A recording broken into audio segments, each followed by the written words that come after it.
What's up, preppers? Welcome back to another video. This one is slightly political and a bit of a rant.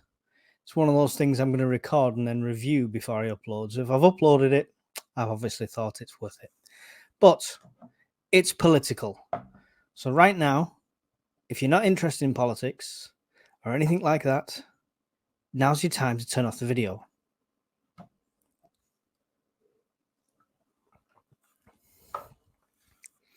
Right, if you're still here, I assume you don't mind hearing my views and you're not going to get all cryy in the comments because I went political. But this is what it is. I'm just annoyed and I wanted to come on here and express that because of looking at these jail terms that are popping up for people posting on social media. Granted, I do not agree with some of the things they've posted. Most of the things they've posted, I don't agree with. I don't think anyone should be racist or biased or bigot towards anyone. Anything bad like that, I really don't agree with it. But it's still supposed to be free speech.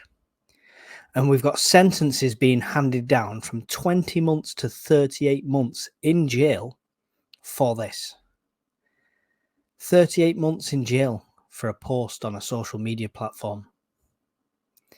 Think of the times you've accidentally posted something drunk. Imagine going to prison for that afterwards. This is setting a whole other precedent.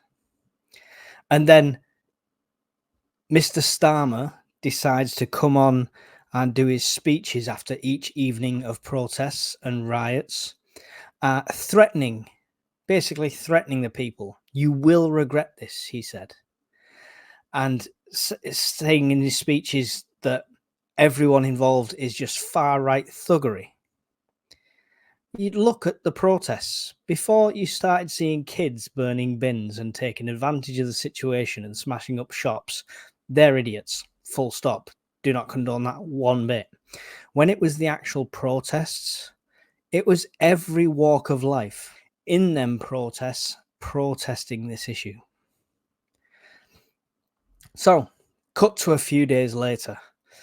It's now midweek, and we're told there's going to be over 100 riots going on in the country. 100 across the country. Wow, that sounds like utter chaos. What happened? Nothing. No far right came out. No fictitious EDL came out. I say fictitious because they don't exist. They've not existed for a long time. No one came out like that. What we did see on the streets is far left extreme groups, all holding up banners made by a far left political party, chanting to let refugees in. Nobody in that far right protest has got an issue with legitimate refugees. Illegal crossings and illegal immigrants, different story. So what you're chanting makes no sense anyway. And then you're seeing videos of people shouting, "Nazi scum, get off our streets," but screaming it in somebody's face like a Nazi. My mind boggles. And then you've got extreme groups marching on these days with flags that are known to be from extreme groups.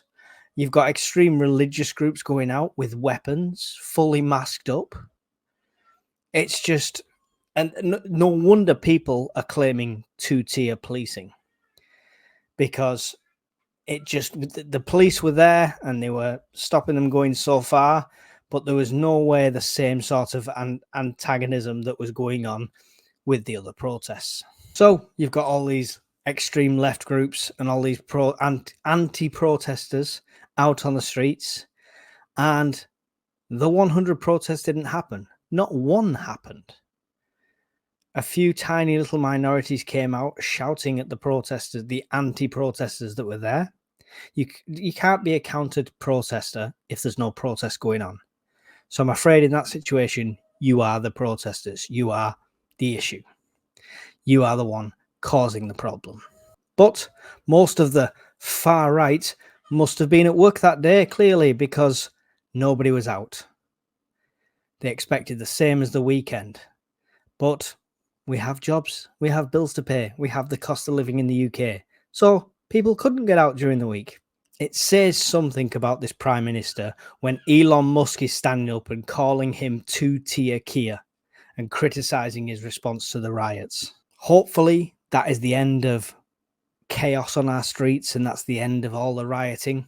I don't know if it will be, but hopefully it is. I don't condone it in any way whatsoever. I do think the people should stand up and have a voice and be heard, but not when it devolves into smashing up Greggs.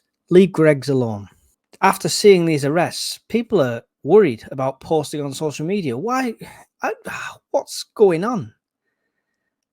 This used to be, all these platforms used to be a place you could express yourself. You could have an opinion and it could be completely different to somebody else's opinion. And what does that do? It sparks debate, discussion, and people learn from it. But no. If we want to crush everything and end up as Big Brother nation, 1984 style, that looks like the direction we're going in at the moment. I've got a feeling a lot of people are regretting their choices during the last election at this point.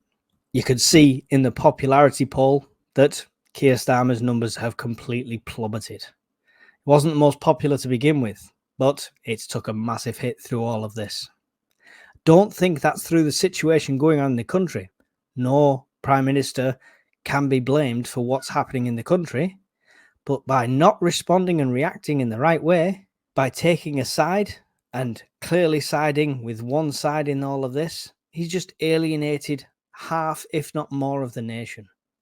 Hope you enjoy your time in government because you ain't going to get a second term. That we can guarantee. Now, the other thing circulating on social media is clips from a dramatization film that was called Charles III. And there's a scene in this where he comes into Parliament and by royal decree, he dismisses Parliament. He gets rid of it. He abolishes it. It's like, whoa. And then people are posting that on social media now and saying, King Charles, come and save us, right? Which I think is quite funny. But I thought, let's have a look into this a bit more. And I did. And I'll put this little bit on screen, but I'll also link the document below. And we'll just read this. This is the Ministry of Justice 2009 scoping exercise categorizing what it called the King's constitutional or personal prerogatives as follows. Now, these are the things he can do in law. He could still do to this day. Lots of people think the monarch is just a figurehead, a tourist attraction, but they do still have power if they chose to exercise that, their prerogative. He has the prerogative for all of these now. Appointment of a prime minister, appointment and removal of ministers, power to dismiss government, power to summon, prorogue and dissolve parliament, assent to legislation, the appointment of privy councillors, granting honours, king's personal honours, power to appoint judges, power to legislate under the prerogative of the order by the Council of Letters Patent, grant special leave to appeal, may require the personal services of subjects in case of imminent danger, grant civic honours and civic dignities, grant of approval for certain uses of royal names and titles. Now, it says appoint Prime Minister, but I do know, after researching further, he can also dismiss a Prime Minister. Yes, he can fire him. He can get rid of him. And remember, royal prerogative is legal powers used under the royal prerogative that are which do not require parliamentary authorization. Appointment and dismissal of prime ministers are common reserve powers that can be exercised by the king or his governors general. So the question obviously people are asking when they're seeing this clip is, would he do that kind of thing? So the could, yes, he could. Would? I don't know. But the prime minister admitted when he was young he did want to abolish the monarchy. And royal biographer Angela Levin is quoted in saying that he was against the royal family for a long time, talking about Keir Starmer.